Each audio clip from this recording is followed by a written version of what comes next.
आपल्या सर्वांच्या वतीने विनंती करतो की त्यांनी महात्मा ज्योतिबा फुले यांच्या जयंतीनिमित्त आपलं सुंदर व्याख्यान देऊन आमच्या जीवनाला एक चांगली दिशा द्यावी अशी त्यांना मी आपल्या सर्वांच्या वतीने विनंती करतो. मान्य श्याम भाऊ सर.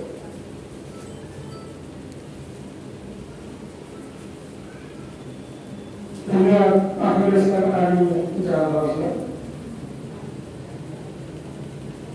सर्वोत्तम भूमिपुत्र तथागत भगवान गौतम बुद्ध, रयतेचे राजे छत्रपती शिवाजी महाराज, छत्रपती शाहू महाराज, डॉक्टर बाबासाहेब आंबेडकर व आज ज्यांच्या जयंतीच्या निमित्तानं ज्यांच्या जयंतीचा कार्यक्रम आपण साजरा करत आहोत असे महात्मा ज्योतिराव फुले या सर्वांच्या विचारांना व प्रतिमांना सर्वप्रथम मी वंदन करतो, आदरांजली वाहतो. आदरणीय भंते यांना वंदन करतो व आपल्या सर्वांना सगळे जय हिंद करतो. मित्रांनो, आपण मी फार बरा वक्ता नाही आहे, आपण सर्वांनी मला खूप वेळा ऐकलेला आहे, सगळी घरचीच मंडळी आहे, त्यामुळे काही चुकलं वाटतं तर नक्कीच आपण माफ करा आणि ती चूक माझ्या निदर्शनास आणून द्या अशी मी विनंती करतो. महापुरुषांची जयंती आपण जेव्हा साजरी करतो तर सर्वात प्रथम आपल्याला ही माहिती असायला पाहिजे की ते जयंती आपण का साजरी करायची. महापुरुषांची जयंती साजरी करण्याच्या पाठीमागे आपला उद्देश त्यांनी जे कार्य आपल्यासाठी केलेलं आहे, जे त्यांनी आपलं आयुष्य पणाला लावून आपल्याला आज जे हक्क व अधिकार मिळवून दिले आहे, आपल्याला अंधश्रद्धेच्या गाठातून बाहेर काढला आहे, त्यांच्या त्या कार्याप्रती कृतज्ञता व्यक्त करणं हा एक जयंती साजरी करण्याचा उद्देश असतो. पण हा उद्देश तेवढा कसा होता की जयंती म्हणजे हा नुसता उत्सव म्हणून जर आपण साजरा केला तर नुसता उत्सव म्हणून साजरा करायचा. महापुरुषांनी आपल्याला जे दीक्षा दिली आहे किंवा त्यांनी एक ज्या भारताचं स्वप्न बघितलं आहे, त्या समाजाचं स्वप्न बघितलं आहे, तो समाज तयार झाला आहे असं आपल्याला वाटतंय का की त्या प्रकारचा समाज हा किंवा जो बदल त्यांना पाहिजे होता तो बदल आपल्या समाजात दिसत आहे का? दिसत आहे का? आपल्या महापुरुषांनी ज्या भारताची कल्पना केली होती, म्हणजे महात्मा फुले त्यावेळी होते, पण त्याच्यानंतर त्यांच्या वारसा त्यांनी चालवला जे डॉक्टर बाबासाहेब आंबेडकर, त्यांनी ते संविधानामध्ये जी मूल्य प्रस्थापित केली आणि आज आपण प्रत्येक जण त्या संविधानिक मूल्यावर आधारित समाजाची रचना स्वप्न आपण बघतोय, त्या संकल्पनेवर आधारित भारत सत्ता आपण बघतो. तो तसा भारत तयार झाला आहे का? दिसते का तुम्हाला? वाटते का तुम्हाला? मला काही दिसत नाही. आणि म्हणून जेव्हा आपण हे महापुरुषांचे जयंती साजरी करतो तर असा भाग निर्माण करण्यासाठी त्यांच्या विचारांचा जो प्रचार आणि प्रसार आहे, त्यांनी आपल्या जीवनाचे कार्य केलेले आहे, ज्या प्रकारे त्यांनी आपल्या जीवनात कार्य केले आहे, त्यांचं जीवन आणि त्यांचे विचार यांचा प्रचार आणि प्रसार हा त्यांच्या जयंत्या दिवशी नुसता तो झाला पाहिजे, तर त्या पावलावर पाऊल टाकून आपण काय करू शकतो याचा संकल्प सुद्धा आपण सोडला पाहिजे. महात्मा फुलेंच्या बाबतीत सांगायचं तर मला वाटते त्यांचं जीवन सर्वांनाच माहिती आहे, पण तरी काही ठराविक घटना आपल्याला समजून घेणं गरजेचं आहे. महात्मा फुले हे म्हणजे फार प्रश्नातून ते काही वाढलेले नाही. त्यांचं आयुष्य, त्यांचं जे आर्थिक परिस्थिती ही चांगली होती. त्यांचे वडील त्यांचा फुलांचा व्यवसाय होता, म्हणून त्यांना फुले हे नाव पडलं, कारण त्यांचा व्यवसाय फुलांचा व्यवसाय होता. ते मिशनरी शाळेत शिकत होते. मिशनरी शाळेत शिकत असताना एकदा त्यांच्या एका ब्राह्मण मित्राने त्यांना लग्नामध्ये बोलवलं, म्हणजे वरातीत बोलवलं. आता लग्नाबरोबर त्या चाले कपडे वगैरे घालून महात्मा फुले गेले. त्यावेळी त्यांचं वय काही काम नव्हतं. मला वाटते विद्यार्थी शिक्षण 10च्या आधीच आता काही शिकवलं. सर एक्झॅक्ट एज तुम्ही सांगू शकता? 9-10 वर्षाचे, 14-15 वर्षाचे त्यांचं वय असेल. तर जेव्हा त्या वरातीत गेले तर म्हणजे लग्नाची वाद चालू होती, त्या मित्राची वाद चालू होती आणि हे पण त्या वरातीत सामील झाले.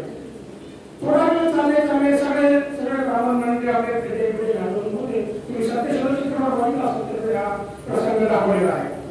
तर ते चालत होते. तर एका ब्राह्मणाचं लक्ष यांच्याकडे गेलं की तू कोण रे, तू त्या माळ्याचा ना? हो, माझं नाव ज्योतिराव. मग तू तर शूद्र, तू आमच्या बरोबर काय करू शकतो? माझा मित्र आहे तो, त्याने मला तुम्ही ते काही नसू दे, शूद्राला ब्राह्मणाबरोबर चालण्याचा अधिकार नाही, वरातीत मुळीच नाही.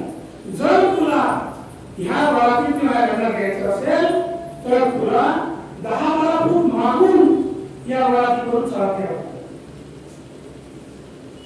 महात्मा खूप वाईट वाटलं आणि त्यांनी ती वरात सोडली. एका ठिकाणी जाऊन बसले आणि खूप रडले. आणि मग त्यांनी विचार केला की माझ्यासारख्या म्हणजे ज्याच्याकडे संपत्ती आहे आणि फक्त मी माझी जात मागे असल्यामुळे किंवा मी शूद्रामध्ये असल्यामुळे हे लोक माझ्यासोबत असा व्यवहार करतात, तर जे बाकीचे लोक आहेत जे अगदी गरीब आहेत, जे शूद्र आहेत, जे अस्पृश्य आहेत, त्यांची अवस्था काय असेल? आणि त्यांनी त्या दिवसात संकल्प केला की आपण या व्यवस्थेविरुद्ध काहीतरी करणार. आणि मग त्यांनी अभ्यास केला. त्यांनी बघितलं सगळीकडे अंधश्रद्धा, सगळीकडे ब्राह्मणाचं वर्चस्व, प्रत्येक ठिकाणी तिथल्या ज्या बहुजन समाजाला नावं करायचं प्रत्येक ठिकाणी. मग त्यांनी त्याचा मूळ शोधायला प्रयत्न केला. तुम्हाला काय आढळलं? त्या सगळ्याचं मूळ जे आहे हे शिक्षण आहे. कारण बहुजन समाज गरीब आहे, अडाणी आहे. गरीब आहे कारण अडाणी आहे. शिकला सर्वांना नाही आहे. शिकला सर्वांना नाही आहे. मग शिकला सर्वांना का नाही? कारण त्याचं उत्तर त्यांना धर्मग्रंथात मिळालं. धर्माने संपूर्ण बहुजन समाजाला शिक्षणापासून वंचित ठेवलं होतं. व्यवस्था त्यावेळी चुकी चालू. मनुस्मृती काय म्हणते? शूद्राला शिक्षणाचा अधिकार नाही, शिक्षण ना घेण्याचा अधिकार आहे ना देण्याचा अधिकार आहे. तर ह्या एवढ्या मोठ्या समूहाला शिक्षणापासून वंचित ठेवलं. का वंचित ठेवलं शिक्षणापासून? त्यावर ठेवलं कारण जर हे लोक शिक्षित झाले आणि ह्यांनी जर ही धर्मग्रंथ वाचली तर आपल्या धर्मग्रंथाची पूर्तता होणार. पण हे लोक आपल्याला अजिबात सोडणार नाही. ते लोक उठाव करतील. कारण शिकला असताना उठाव शकतो. ज्याला माहिती आहे, त्याला माहिती आहे, तो ज्याला बिंदू विचार करू शकतो तो पण उठाव करू शकतो. परत धर्मग्रंथाने काय हिरावून घेतलं? शस्त्र. बहुजन समाजाला शस्त्र उचलण्याचा अधिकार नव्हता. त्यावेळी कारण ते जर त्या काळी बहुजन समाजाला शस्त्र उचलण्याचा अधिकार असता तर इतक्या मोठ्या समाजावर ह्यांनी कसं गाजवलं असतं का? नाही गाजवलं असतं. लोकांनी शस्त्र उचललं असतं ना. पण हे ह्या 4-5 गोष्टी आहेत ज्या त्यांनी आपल्या हातात ठेवल्या आणि त्यामुळे ते बहुजन समाजावर अनाचार गोष्टी. तर मग जेव्हा महात्मा फुले बघितलं सर्वात ह्याचं मूळ जे आहे ते काय आहे? शिक्षण आहे, अविद्या आहे. सगळ्या गुलामीचं मूळ जे आहे हे अविद्या आहे. म्हणून सर्वप्रथम आपण शिक्षणाचा प्रचार आणि प्रसार केला पाहिजे. बहुजन समाजाला जर या गुलामीतून बाहेर काढायचं असेल तर सर्वप्रथम त्यांना शिक्षित केलं पाहिजे. मग शिक्षित कसं करायचं? हे शिक्षक होते. मग सुरुवात घरापासून करायला मिळते. म्हणून त्यांनी काय केलं पाहिजे? सावित्री माईला शिकवलं. त्याचं लग्न पण खूप कमी वयात झालं होतं. लग्नाच्या एक प्रसंगातून तुम्हाला सांगायला हरकत नाही. फार महत्त्वाचा प्रसंग आहे. कारण की जेव्हा त्याचं लग्न झालं आणि बरेच वर्ष सावित्रीबाईंना मूल होत नव्हतं. सावित्रीबाईंना मूल होत नव्हतं तर ज्योतिराव फुल्यांचे जे वडील होते गोविंदराव फुले हे त्यांची माहिती लागले की बाबा सावित्रीला मूल होत नाही आहे, तू दुसरं लग्न कर. सावित्रीच्या वाटलं दुसरं लग्न कर. आता ज्योतिराव फुले महात्मा आहेत ना, त्याचे विचार काय? तर त्यांनी काळाचा प्रयत्न केला. थोडे दिवस, 1 दिवस 2 दिवस हे सारखी मागे राहिलं नाही. तर मग एक दिवस त्यांनी सांगितलं आपल्या वडिलांना की बाबा मी दुसरं लग्न करीन, नक्कीच करीन,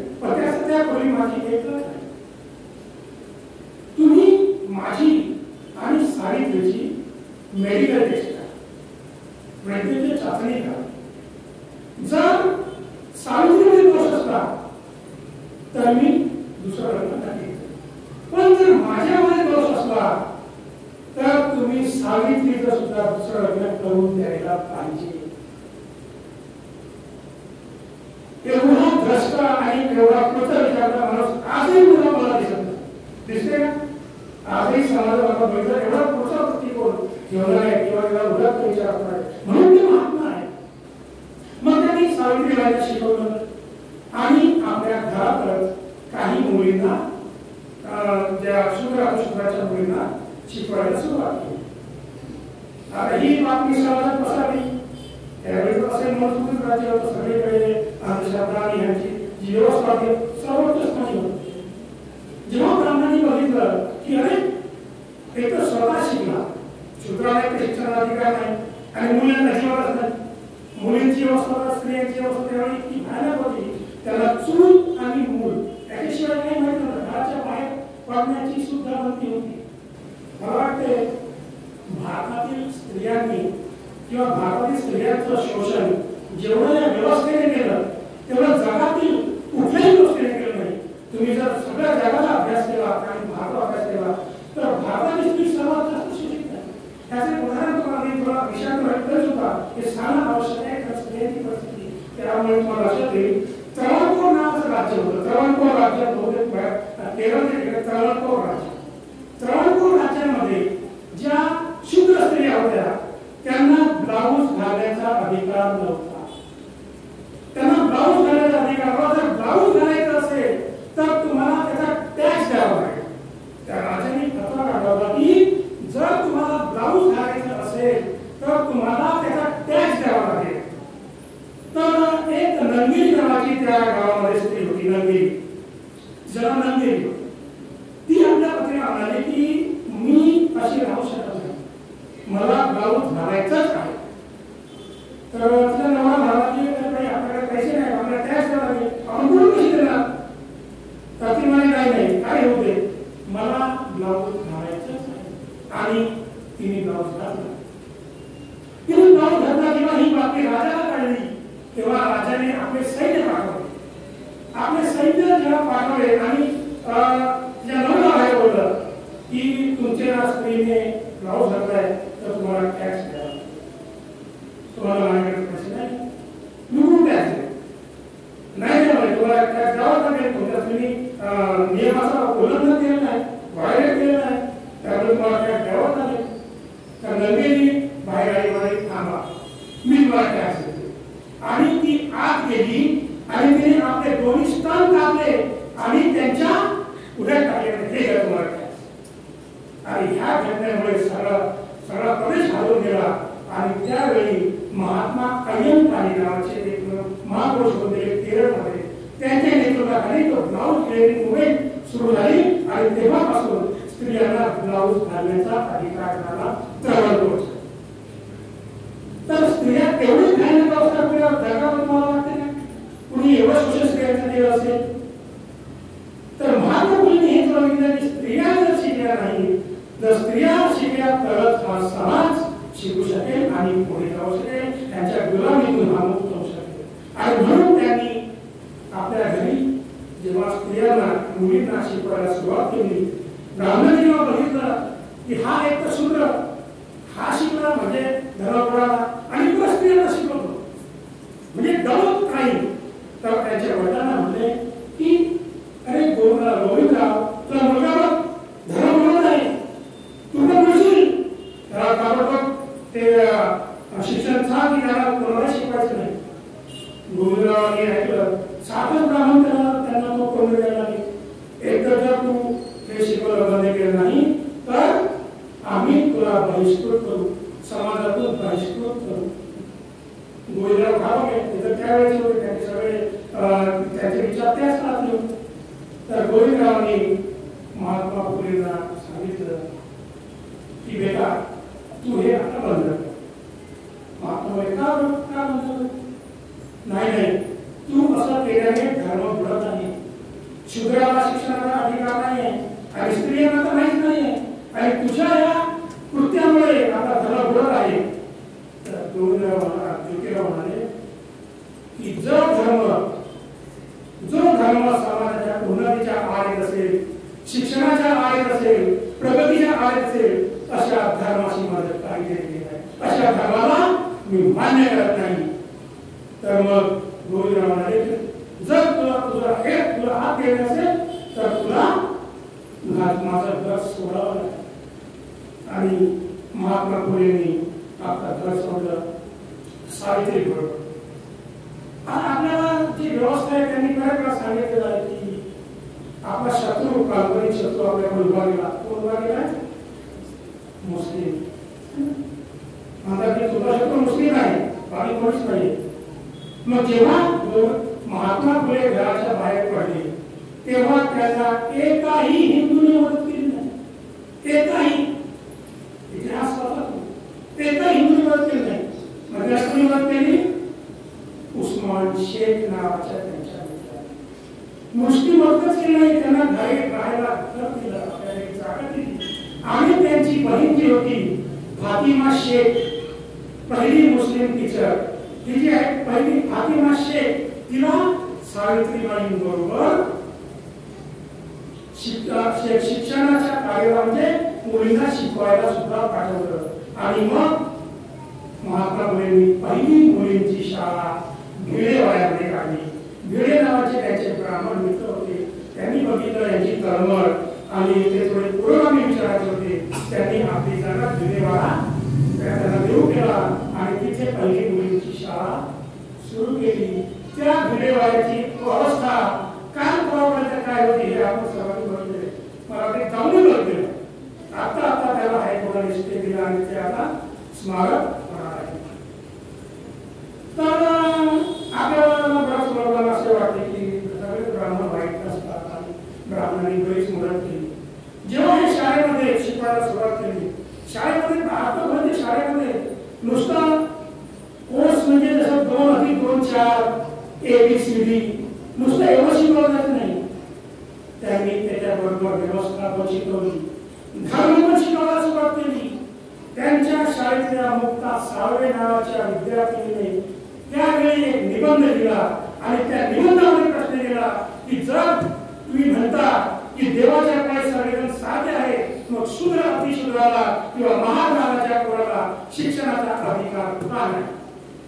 त्यावेळी म्हणजे 14 वर्षाच्या ह्या मुलीने जो ग्रंथ लिहिला तो ऐतिहासिक ग्रंथ आहे. म्हणजे पहिला बहुजन समाजातल्या कुठल्या स्त्रीने लिहिला तो पहिला ग्रंथ. तर जेव्हा मग आम्हाला माहिती झालं भेटच्या मित्रांना हे काय शिकवतात, ह्यांना आपण भेट शिकवायला जागा दिली आणि हे आपलं धर्म शिकवतात आणि ह्यांनी जर असा धर्म सांगितला, धर्माच्या सगळ्या व्याख्या सांगितल्या, धर्माचा फळपणा सांगितला, तर परत आपल्या धर्मावर गणतंत्राशिवाय राहणार नाही. आणि म्हणून त्यांचे सगळे ब्राह्मण मित्र त्यांना सोडून दिले. पण आपले धर्मे नाही, अजिबात मागे हटे नाही.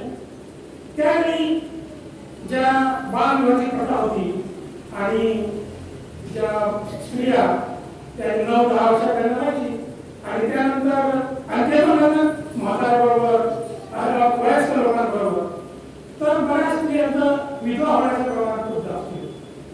आणि ही विधवा स्त्री बाहेर जाऊ नये किंवा म्हणजे कोणाबरोबर प्रेम करू नये किंवा कोणाच्या नजरेस पडू नये म्हणून तिला विद्रूप करायचं असेल. कसं विद्रूप करायचं? इथे तिला पाठी साडी घालायची आणि ती केस काढते. केस शोभन संपूर्णपणे तिला टाकलं करायचं होतं.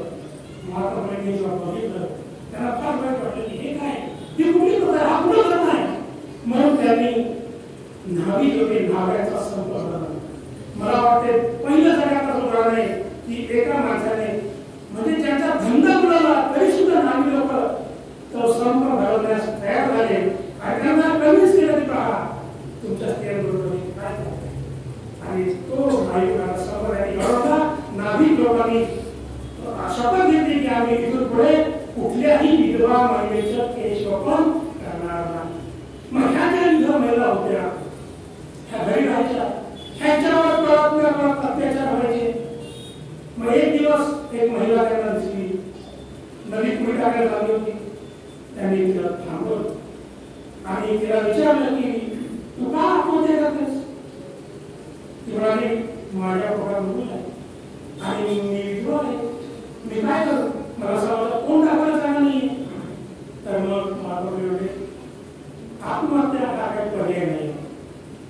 तू चल माझ्याबरोबर, मी तुला तुझं बाळगण करेन. तर तिला नाही असं त्यांनी तिला समजावलं, आपल्या घरी आणलं आणि तिचं बाळगण केलं. त्या मुलाचं नाव यशवंत. ती बाई काशीबाई नावाची बाई होती.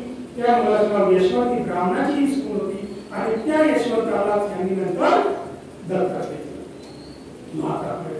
आणि आपल्या घरात एक बोर्ड लावला की ज्या स्त्रिया अनवधानाने प्रेग्नेंट झाल्या किंवा गर्भवती राहिल्या आणि ज्यांना असं वाटते त्यांनी आत्महत्या करू नये, त्यांनी इथे यावं, आपलं गर्भधारण आपलं प्रसूती करून घ्यावी. तुमचं नाव तुमच्या मुलाचं नाव अत्यंत गुप्त केलं.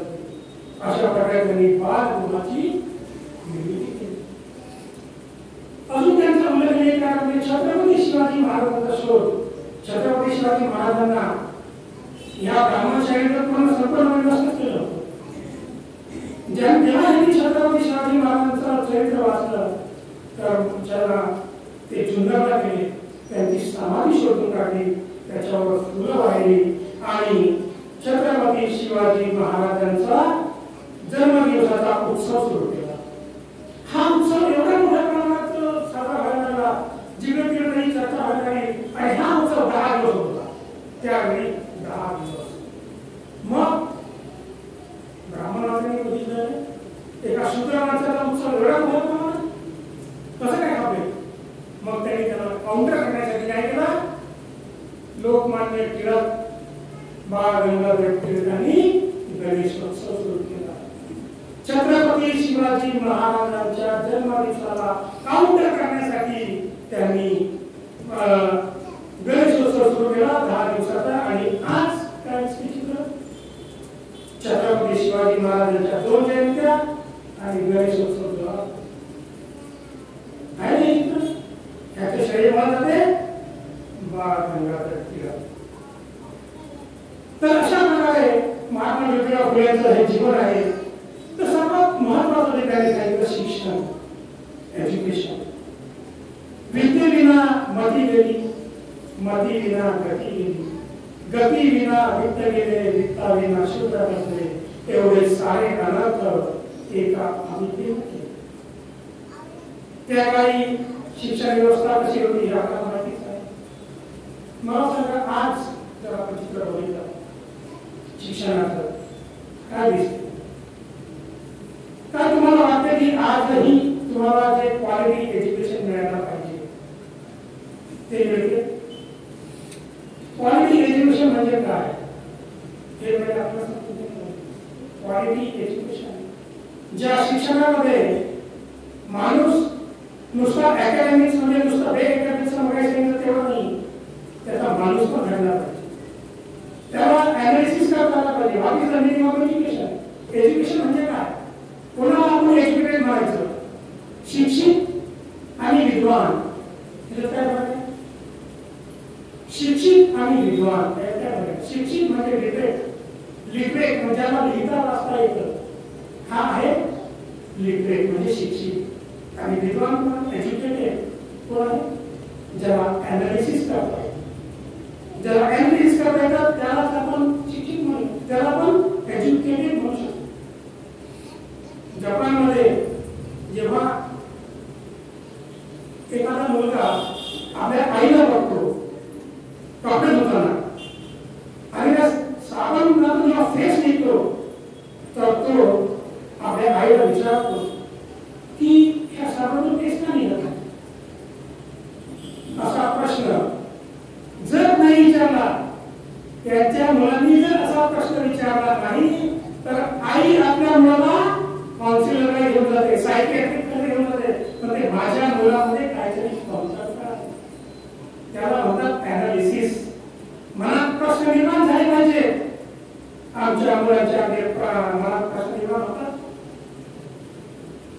होतात का? विचारत प्रश्न. काळा धागा आम्ही बांधतो पायामध्ये, सगळ्यामध्ये काळा धागा बांधतो. त्यांनी कधी आपल्या आईवडिलांना प्रश्न विचारला का या काळा धाग्याने माझं रक्षण होणार आहे?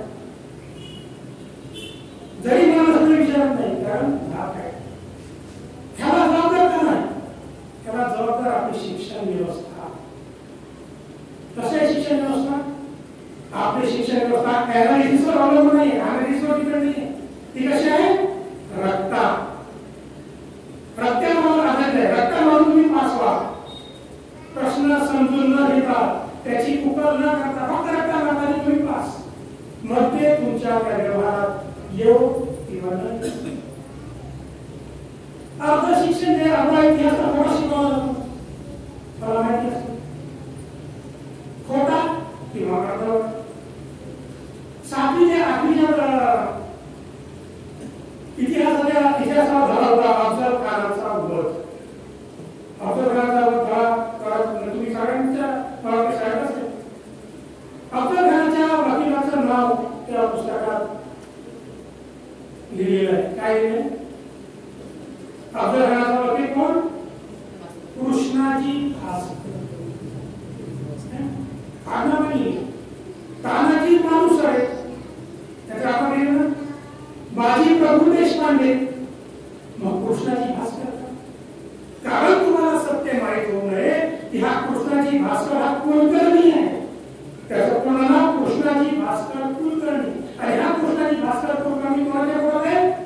अफजल खानाच्या विरोधात आहे. जे लोक आपल्याला सांगतात की मुस्लिम कोणी शत्रू आहेत ते लोक त्यांच्या विरोधात. आणि ह्या अफजल खानाने कृष्णाजी भास्कर कुलकर्णीने सर्वप्रथम शिवाजी महाराजांवर वार केला. शिवाजी महाराजांनी जेवढ्या लढाया केल्या अजूनही कुठल्याही त्यांच्या शत्रूने, त्यांच्या जे राजकीय शत्रू मुस्लिम त्यांचे राजकीय शत्रू होते, एकानेही त्यांच्या बोटाला हात लावायची हिंमत केली नाही. तर ह्या कृष्णाजी भास्कर कुलकर्णीने तलवारी त्यांच्यावर वार केला. तेव्हा तिथे त्याला खोच पडली. आणि तेव्हा त्यांनी काय केलं? त्यांनी तलवारीचा कृष्णाजी भास्कर कुलकर्णीला आणि म्हणलं ब्राह्मण म्हणून कोण तुम्हाला म्हणतो? मनुस्मृतीवरचा हा पहिला वार आहे. तर एज्युकेशन बद्दल मी सांगत होतो तुम्हाला. तर हा इतिहास अर्धवट किंवा खोटा? संभाजी महाराजांचं बद्दल तुम्हाला शिक्षण सांगतात का? इतिहासाच्या पुस्तकात बघाय का संभाजी महाराजांचा? आणि समजा असं आहे तरी तुमच्याकडे संभाजी महाराजांचं चित्र कसं बघितलेलं आहे? कसं बघितलेलं आहे? राम गणेश गडकरी नावाच्या माणसाने संभाजी महाराजांचं नाटक लिहिलं, थोरातांची कमळा. आणि त्याच्यामध्ये त्यांना बदकरी, दारूबाज त्या राम गणेश गडकरीचा पुतळा रामसेठ किंवा संभाजी ब्रिगेडने काढला आणि पुतळा खिप्प पडलाय. म्हणजे त्याच्या विरुद्ध आंदोलन केलं. तर संभाजी महाराजांनी किती ग्रंथ लिहिले? संभाजी महाराजांनी किती ग्रंथ लिहिले? किती वर्ष लिहिले? ज्ञानेश्वरांनी ग्रंथ पहिला ग्रंथ किती वर्ष लिहिला? 16व्या वर्षी. शिकवलं शाळेमध्ये 12 वर्षी का 16व्या वर्षी? संभाजी महाराजांनी 14व्या वर्षी पहिला ग्रंथ लिहिला. हे शिकवलं जातं ना? का नाही शिकवलं? कारण तुमची 20 लाख मुलं शाळेत शिकतात, पण ह्या 20 लाख मुलांनी काय शिकावं त्याचा निर्णय 20 लोक घेतात. कोण 20 लोक घेतात? जे तिकडे बसले सगळे कोण आहे? आणि म्हणून ग कसं शिकवलं जातो? गणपतीचा ग आणि गणपतीचा ग ते शिकवलं जातं शाळेमध्ये. मग हे शहरामध्ये तर थोडं मात्र शिकवलं जातं. खेड्याची काय असतं? खेड्याची तर शाळा माहिती असताना कशी माहिती असेल त्या क्षेत्रामध्ये आहे. खेड्यामध्ये ज्या शाळा असतात त्याच्यामध्ये जे विद्यार्थी शिकतात तर तो शिक्षक आहे. त्याला शिक्षण म्हणजे शिक्षणाची बाकी सगळी काम आहे. शिकवण्याची बाकी सगळी काम आहे. जनगणना करणार कोण? शिक्षक. झाडांची मोजणी कोण करणार? शिक्षक. गावामध्ये किती शौचालय आहे त्याची गणना कोण करणार? शिक्षक. लसीकरण कोण करणार? शिक्षक. शिकवणार. आणि त्या शाळेमध्ये जो विद्यार्थी जातो तो कसा असतो? त्याला कुठे कसे तो घरात काम करतो, शेतात काम करतो, गाई प्रवासी राहतो आणि मग शाळेत. यामुळे शहर दिसतं आपण बघितलं तर शहरामध्ये काय बस आहे, येणाऱ्याला बस आहे, कॉन्व्हेंटमध्ये शिक्षक आहे, फीस आहे चांगली आणि हे शिक्षक फक्त शिक्षण देण्याचं काम करतात. मग खेड्यातल्या शाळेमध्ये कोण जातात आणि शहरातल्या शाळेमध्ये बहुतांश कोण जातात? कोण जातात? बहुजन समाज कोणत्या शाळेत जातो? खेड्यातल्या शाळेत. आणि अभिजन वर्ग कोण जातो? शहरातल्या शाळेत जातो. यांच्याकडे पैसा आहे ते जातात. आणि जेव्हा जेव्हा या दोघांनी कॉम्पिट करायची वेळ येते, जेव्हा या दोघांच्या कॉम्पिट करायची वेळ येते, तेव्हा खेळ प्रेमासाठी डेव्हलप करायला युपीएससीला किंवा शहरात प्रेमासाठी डेव्हलप करायला युपीएससीला एकच परीक्षा काय कॉम्पिटेटिव्ह एक्झाम जी आहे, स्पर्धा परीक्षा ज्या आहेत, एकच निवड निघतो. त्याच्यासाठी कोण एक्सेल करेल, कोण पुढे जाईल, कोण पुढे जाईल. आणि समजा त्यातूनही काही विद्वान विद्यार्थी, काही हुशार विद्यार्थी, काही प्रशिक्षण लागतात. मग हे जेव्हा पुढे जातात, मग त्याच्यासाठी कोण बसले, तिकडे द्रोणाचार्य बसले इंटरव्ह्यूमध्ये नाव आहे की इंटरव्ह्यूमध्ये. तुम्ही जर आरटीआय मध्ये टाका, युपीएससीच्या परीक्षा होता, युपीएससीच्या परीक्षेमध्ये जर रिटर्न मार्क्स तुम्ही बघितले तर सर्वात जास्त रिटर्न मार्क बहुजन समाजाच्या मुलांना असतात. सर्वात जास्त रिटर्न मध्ये मार्क म्हणजे कमीत कमी 400 मार्काचा पेपर असतो. 400 मार्कापैकी 390, 399, 398 मध्ये सगळे बहुजन मराठी मुलं असतात. पण 200 मार्काचा जो इंटरव्ह्यू असतो त्याच्यामध्ये आमच्या मुलांना 70, 80, 50, 100 पुढे जातात. आणि त्यांच्या मुलांना जर तुम्ही बघितलं 190, 180, कोण पुढे जाईल, कोण पुढे जाईल. हे काय याला कारण नाही आहे, या सगळ्या गोष्टींना याला कारण आहे ही व्यवस्था. मग ही व्यवस्था अशी चालू राहू द्यायची आहे का? जयंत्या साजऱ्या करून, उत्सव साजरा करून हे बदल घडणार आहेत का? नुसतं उत्सव साजरा करून हे बदल घडणार आहेत का? मग त्यासाठी काय करावं लागतं? त्यासाठी एका संघटित शक्तीचा निर्माण करावा लागेल. शिक्षण द्यावं लागेल मुलांना, जे आहे ते त्यांना नुसतं शिक्षण द्यावं लागेल, त्यांना अनालिसिस करणं शिकवणं लागेल. त्यासाठी आपल्याला बहुजनांच्या शाळा पाहाव्या, बहुजनांची शिक्षण पद्धती राबवावी लागेल. तेव्हा हे बदल होतील. आणि हे बदल सोपं आहेत का? नुसतं मी म्हणून चालणार नाही का? मी म्हणून चालणार नाही का? सगळ्यांना मनात, सगळ्यांच्या मनातला विचार आला पाहिजे. जर आम्ही ह्या व्यवस्थेचे सर्वात पहिले बेनिफिशियरी कोण आहे? आमच्या महापुरुषांनी जो संघर्ष केलेला आहे, आमच्या महापुरुषांनी जे आपल्या प्राणाची आहुती दिली, आपला त्याग केला एवढे. महात्मा फुलेंनी जो सार्वजनिक सत्य धर्म डावे हातात दिला, तेव्हा त्यांना पॅरालिसिस झाला होता, पॅरालिसिस. त्या अवस्थेत त्यांनी दिला. मग त्यांचा जो त्याग आहे त्याचे सर्वात पहिले बेनिफिशियरी कोण आहे? आपण आहे, मी आहे, तुम्ही आहे की नाही? नाही आहे का? कोणाला वाटते की मी खूप हुशार आहे म्हणून मला नोकरी लागली? हात बघा. ज्याला असं वाटते की मी खूप हुशार आहे म्हणून मला नोकरी लागली, आहे का? वाटतं तुम्हाला असं की तुम्ही खूप हुशार आहे म्हणून तुम्हाला नोकरी लागली? मला तरी वाटत नाही. कारण त्यांनी जर काही केलं नसतं तर आज मी इथे तुमच्या पुढे एवढ्या जोरात बोलू शकलो नसतो, हे चांगल्या एवढे घालू शकलो नसतो, चांगल्या घरात राहू शकलो नसतो. मग उपकार कोणाचे आहे? उपकार कोणाचे आहे? उपकार यांचे आहे. मग त्या उपकाराची परतफेड कोण करणार? जर मी त्या व्यवस्थेचा फायदा घेतला, त्यांच्या बलिदानाचा फायदा जर मी घेतला, तर उपकार परत फेडण्याची जबाबदारी कोणाची आहे? माझीच आहे, माझीच आहे ना. मग ही जबाबदारी किती मला वाटते ही जबाबदारी माझी आहे. तर जर तुम्हाला ही जबाबदारी वाटत नसेल तर मग अशा जयंत्या तुम्ही किती साजऱ्या करा, किती उत्सव साजरे करा.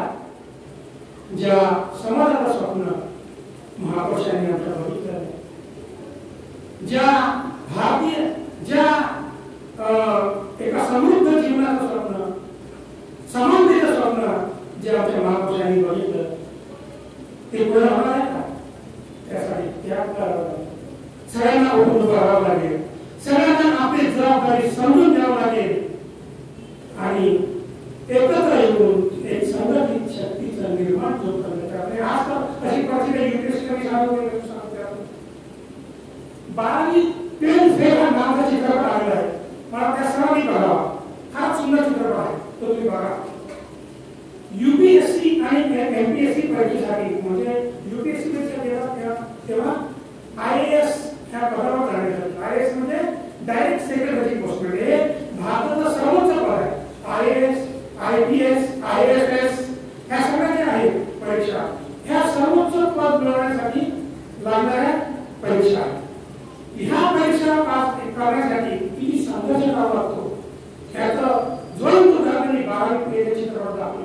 11 तास मुलांना अभ्यास करावा लागतो तरी सुद्धा मुलं पास होत नाही आणि काही मुलं निराशेने आत्महत्या सुद्धा करतात. आमची मुलं एवढा अभ्यास करतात आणि आत्ताच्या व्यवस्थेने 89 लोकांना पहिल्या सत्रामध्ये 89 लोकांना डायरेक्ट सेक्रेटरी पोस्ट जी पोस्ट मिळवण्यासाठी आमची मुलं 11 अभ्यास करतात. प्रसंगी उपाशी राहून आपलं घर विकून तयारी करतात. त्या पोस्ट आत्ताच्या व्यवस्थेने 89 पोस्ट डायरेक्ट सेक्रेटरी आणि फक्त 1000 कसा बोलणार किती मोठा संघर्ष आहे. हे सोपं काम नाही. हे फार कठीण काम आहे. जे काम आपल्याला करायचं हे फार कठीण काम आहे. ते सोपं नाही. त्यासाठी तुम्हाला संपूर्ण आयुष्य द्यावं लागेल.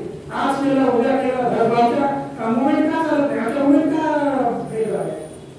जर आज मी भारतामध्ये बघितलं 12 लाख मुवमेंट काम करतात. 12 लाख गुगलवर तुम्ही सर्च केलं म्हणजे बहुजन नावाने बाबासाहेब आंबेडकर नावाने महात्मा फुले नावाने आमच्या गावाच्या नावाने तर 12 लाख संघटन आज समाजात काम करत आहेत. त्यासाठी व्यवस्था परिवर्तन पण ते होताना दिसत आहे का? काय फरक आहे? व्यवस्था परिवर्तन आणि सामाजिक कार्य आणि सामाजिक बदल काय फरक आहे? सोशल चेंज आणि सोशल वर्क काय फरक आहे? सोशल वर्क आणि सोशल चेंज सामाजिक कार्य आणि सामाजिक बदल. भिकाऱ्याला भीक देणं म्हणजे सामाजिक कार्य म्हणजे आपण समाज कार्य करतो. भिकाऱ्याला भीक देतो, कोणत्या एखाद्या मुलाला वाईपेन देतो, कोणाला कपडे घेऊन देतो किंवा कोणाला शिक्षणाचा खर्च उचलतो. हे व्यवस्था परिवर्तन आहे. हे सामाजिक कार्य आहे. व्यवस्था परिवर्तन आहे. तर भिकाऱ्याला भीक मागायची वेळच येऊ नये अशा व्यवस्थेने निर्माण करणं त्याला व्यवस्था परिवर्तन. आणि हे व्यवस्था परिवर्तन तेवढं सोपं नाही. खायच्या गोष्टी नाही. त्यामुळे आपला संपूर्ण आयुष्य करायचा. तुम्हाला ध्येय प्रचार केला असेल तर हे कसे हे महापुरुष ध्येयाने प्रचार केले होते. त्यांनी कशाची पर्वा केली नाही. समाज आपल्याला काय म्हणेल, लोक आपल्याला काय म्हणतील, कशाची पर्वा नाही केली ना. आपल्या कम्फर्टची आमचे लोक आपल्या कम्फर्ट झोन करून बाहेर निघत नाही. आपल्याला आपला कल्चर निर्माण करावं लागेल. आहे आपला कल्चर निर्माण आहे. आम्ही सोडायलाच तयार नाही आमच्या गोष्टी. सामीदार नाही इथे भाषण करत असाल. महात्मा फुलेंनी सार्वजनिक सत्य धर्म सत्यशोधक समाजाची स्थापना केली आणि सार्वजनिक सत्य धर्म हा ग्रंथ लिहिला. तर त्यावेळी लग्न जे होते लग्नामध्ये सगळे कामाला बोलायचे. ब्राह्मण लग्न होत नव्हतं. मग महात्माने विचार केला की आपला कल्चर पाहिजे. बहुजन समाजाचा कल्चर पाहिजे. आता एक आपल्याकडे आपला कल्चर नाही. त्यावेळी जेव्हा त्यांनी सत्यशोधक समाजाच्या पद्धतीने लग्नाला सुरुवात केली तेव्हा ब्राह्मणाला बोलवलं नव्हतं केलं. आणि त्यांनी ते लग्नाची पद्धत एक ड्राफ्ट केला आणि त्यानुसार लग्न लगायला लागले. जेव्हा ही गोष्ट ब्राह्मणाला कळली त्यांचे एकदा पिता पडलं आणि त्यांनी काय केलं? कोर्टामध्ये याचिका दायर केली. काय केलं? काय म्हणजे याचिकेमध्ये कोर्टात भलेही तुम्ही आम्हाला आमच्या कार्यक्रमात बोलवू नका, तुमच्या कार्यक्रमात बोलवू नका, लग्न लावून देऊ नका, पण आमची दक्षिणा हवी. मग तुम्ही लग्न कसे करा? केस गेली कोर्टात. कोर्टामध्ये महात्मा स्वतः वगैरे माझी केस नाही झाली. मग जजनीच्या काय प्रकार आहे तर महात्माने जजला प्रश्न केला की जज साहेब तुम्ही दाढी करता का? त्यामुळे हो मी दाढी करतो. कसं करता? नारळाच्या दुकानात जाऊन करता की आम्ही तुमच्या घरी येतो? तेवढे नारळ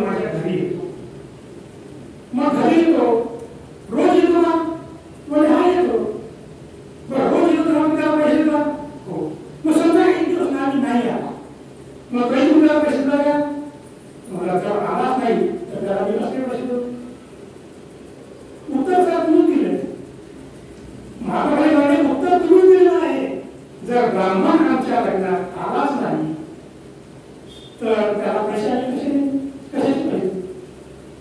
म्हणून महात्मा गांधी म्हटलं आहे की जसा केस कापणे हा नावाचा धंदा आहे, तसा पूजा करणे हा ब्राह्मणाचा धर्म नाही, धंदा आहे. कारण ते तुम्हाला फक्त हिंदू दिसत नाही, ते तुम्हाला कल्याणच्या हाजी महाराज मंदिरात सुद्धा पूजा करताना दिसतात, ते तुम्हाला बौद्ध गयाच्या बुद्ध मंदिरात सुद्धा पूजा करताना दिसतात. राजा धर्म आहे का? जर धर्म असता तर एका धर्माच्या देवाची पूजा केली असती.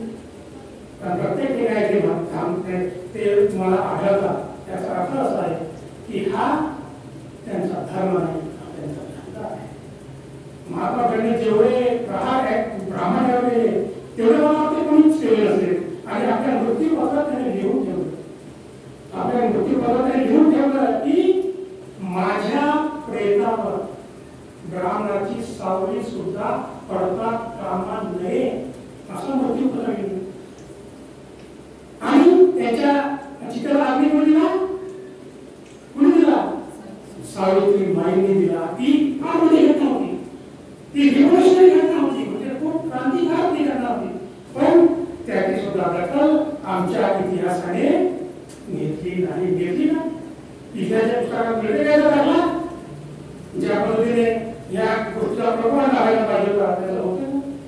कारण इतिहास ज्यांनी घडवला त्यांनी तो लिहिला नाही, आणि ज्यांना इतिहासाची अजिबातच माहिती नाही त्यांनी तो आपल्या सोयीचा ठेवतो. त्यांनी हिरोला झिरो बनवलं आणि झिरोला हिरो बनवलं.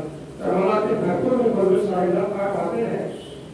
तर म्हणून आपल्याला महापुरुषांची जयंती नुसतं साजरा करायचं नसून त्यातून आपल्याला संकल्प घ्यायचे, आपल्याला ह्या व्यवस्थेला बदलायचं.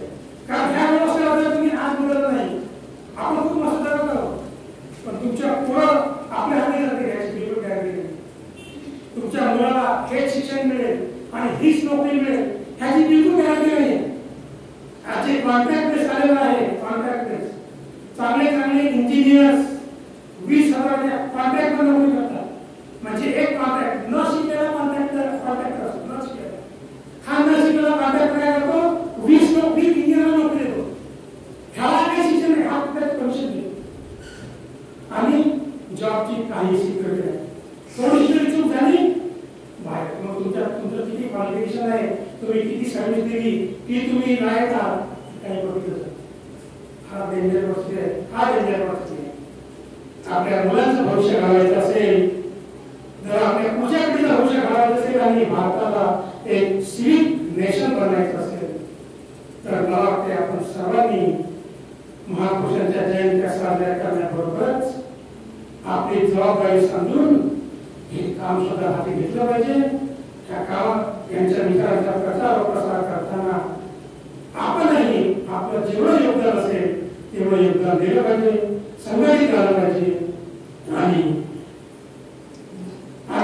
आपली वाटचाल पुढे केली पाहिजे. आपला हातभार लावला पाहिजे. ज्या प्रकारे जमेल त्या प्रकारे आपण आपलं जो जे काही आपल्याला जमेल ते आपण समाजाला दिलं पाहिजे. कारण आपण बेनिफिशियरी आहे आणि समस्या आपली आहे, ती आपल्याला सोडायला लागणार आहे. कोणी येणार नाही कोणी समस्या सोडवायला, आपल्यालाच आपल्या समस्या सोडवायला लागणार आहे. तर एवढंच आवाहन करतो की आपण ह्यातून काहीतरी बोध घ्या आणि आपल्या समाजासाठी, आपल्या समाज म्हणजे आपला समाज म्हणजे आपल्याला ती व्याख्या पण बदलायला लागेल. आपला कोण? आपण म्हणतो आपला कोण? आपला जो कोणी ह्या जाती व्यवस्थेचा व्यक्ती आहे, जो कोणी ह्या जाती व्यवस्था बळी आहे, ते सगळे आपले आहेत. ते लोक अज्ञानाला तिकडे आहे. याचा अर्थ असा नाही की ते परकीय आहे. जोपर्यंत आपल्या सगळ्यांना एकत्र येऊन पुढे जात आहे, जोपर्यंत सगळ्यांना एकत्र आलं नाही तोपर्यंत क्रांती होऊ शकत नाही. लक्षात ठेवा. आणि आपल्याला क्रांती करायची, क्रांती करायची तर आपली संपूर्ण विचारसरणी आहे ती आपल्याला सोडावी लागेल. आपला म्हणजे SC ST OBC आणि यातून कन्वर्ट झालेला मायनॉरिटी हे सगळे आपले आहेत. ते जर अज्ञानी असतील तर त्यांना ज्ञानी करणं आपलं काम आहे. त्याच्यापर्यंत पोचणं आपलं काम आहे, त्यांना नॉलेज देणं आपलं काम आहे. कारण आपण बाबासाहेबांचे वारसो, आपण आंबेडकरवादी कधी मागे हटत नाही. आंबेडकरवादी सगळ्यांना घेऊन पुढे. म्हणून स्वतः नॉलेज गेन करा, हे नॉलेज बाकीच्यांना द्या. एकत्र समाज एकत्र करायला प्रयत्न करा. बहुजन समाज म्हणजे एकत्र समाज, संपूर्ण बहुजन समाज एकत्र करण्याचा प्रयत्न करा. एवढंच बोलतो आणि थांबतो. धन्यवाद.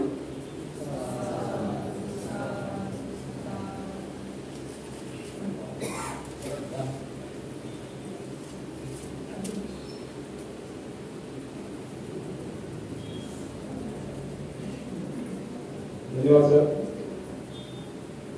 अतिशय सुंदर आणि तुमच्या स्वतःच्या शैलीत तुम्ही महात्मा ज्योतींचा सध्याचा वर्तमान काळात आपले गुण सुंदर पद्धतीने तुम्ही सांगितले. दुसरं आम्ही स्वतः सगळ्यांनी त्यापर्यंत असे जसे तुम्ही सांगितले महात्मा ज्योतींच्या विचारामुळे समाजाला चांगली प्रेरणा मिळेल आणि तुम्ही तुमच्या गोड शैलीतून आमच्याकडे पोहोचल्याबद्दल खरंच खूप धन्यवाद. आता मी